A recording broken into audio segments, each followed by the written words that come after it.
respected friends and fellow global citizens, this is now around at 3:20 a.m. or early dawn in my country of Thursday, the 3rd of March of the Gregorian year 2022.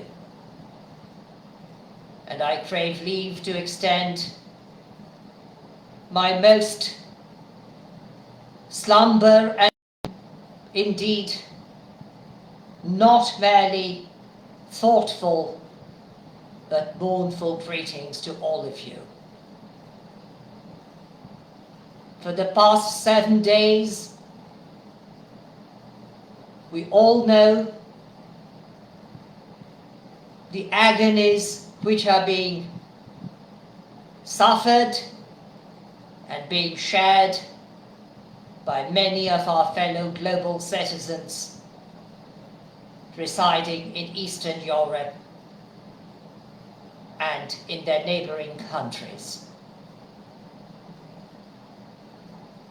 Article 21, I beg your pardon, Article 51 of the UN Charter justifies forces against another sovereign state if, but only if, those who prosecute a war or attack another country are directly threatened. But such threats have to be objective ones, not subjective. Far less can the UN Charter justify an ill-founded allegation based upon no true foundation. The war that is being prosecuted by a mighty power is doomed to lead to that nation's shame in future. True heroism cannot lie in conquering the weak and the feeble. On the contrary, it only leads to shame, as we have seen time and time again. Alas, our world does not recognize the significance of the noun precaution. Yes, you heard correctly. I emphatically separated the expression, the two syllables, pre and caution, instead of saying precaution. Post-cautions do not help the victims who lose their lives, nor even those victims who are endangered to suffer and continue to suffer for the rest of their lives. It is not merely those victims who have already died, but millions of others who are obviously in danger of death, even at this very moment. Indeed, no one knows what truly awaits those hundreds of thousands of refugees and hundreds of thousands and hundreds of thousands, and perhaps reaching to a larger number, even 1 million or 2 in the very near future. My gratitude, indeed my heartfelt gratitude, be extended to the fellow countrymen and women of our world, particularly those countries which have opened their arms to embrace the refugees emigrating from their own country with the hope of being able to immigrate into their neighboring ones. Not long ago, a very powerful institution, none other than the very court of European justice or European court, convicted 2 countries, condemning them on charges of failing to value humanity.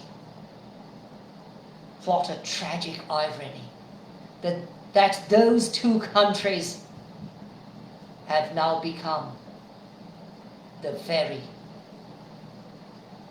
very decisive examples of humanity in welcoming the refugees fleeing their own country into theirs. But precaution is so important in our world today, even though the world has forgotten its significance in reality. Not merely in the past history, but also during the past century, the world could have prevented such high number of peoples dying, such great and unmeasurable shedding of blood, if the world took precautions. If the world took sufficient precaution, the First World War, officially beginning in the year 1914, ending officially in the year 1918, could have been prevented. So many millions of innocent lives would not have been destroyed. I know it too well because my late grandfather, a renowned physician, served in the Indian Army during the First World War and was stationed inter alia, both in England and in France, between the years 1914 and 1918. According to certain sources, he was even taken a prisoner for a brief period of time by subordinate soldiers of late Wilhelm II of Germany, but was released on the ground that he was a physician and not a fighting soldier, as his duty was to heal, not to kill. But when dictators take power, they become killers, not healers. The evil which is now prevailing the mind of a certain dictator is nothing new. Evil continues in the world since time immemorial. Since the very age that lies beyond human memory. But we can discourage this evil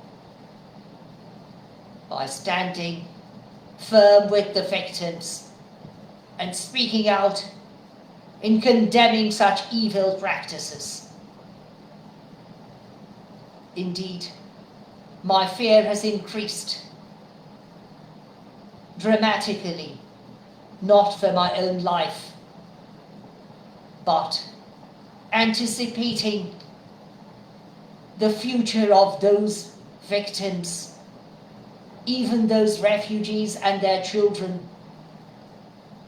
which may not merely be victimized by the catastrophic situations which may befall them in the countries of their refuge, but also they are likely to fall, or many of them are likely to fall into the traps set by those greedy offenders, also known as human traffickers, who, pretending to be sincere, may persuade as many victims as they can to believe in their falsehood and to be transferred from one place to another and become human slaves.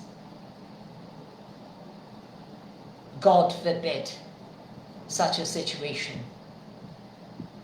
I hope I'm wrong, yet I fear that I am going to be right. Sharing the pains of my heavy heart, I remain at your service, while wishing you the protection of the same Almighty God who created all of us, even those victims and those who died in the course of the current war. I also bid you a very solemn night. Thank you once again for viewing and watching this live telecasting or viewing the video of the same at your convenience. And most cordially, I thank you in anticipation for coming forward and in speaking out against such evil and playing your part in discouraging such vicious practices of our human race, even those which are encouraged by tyrants, including dictators.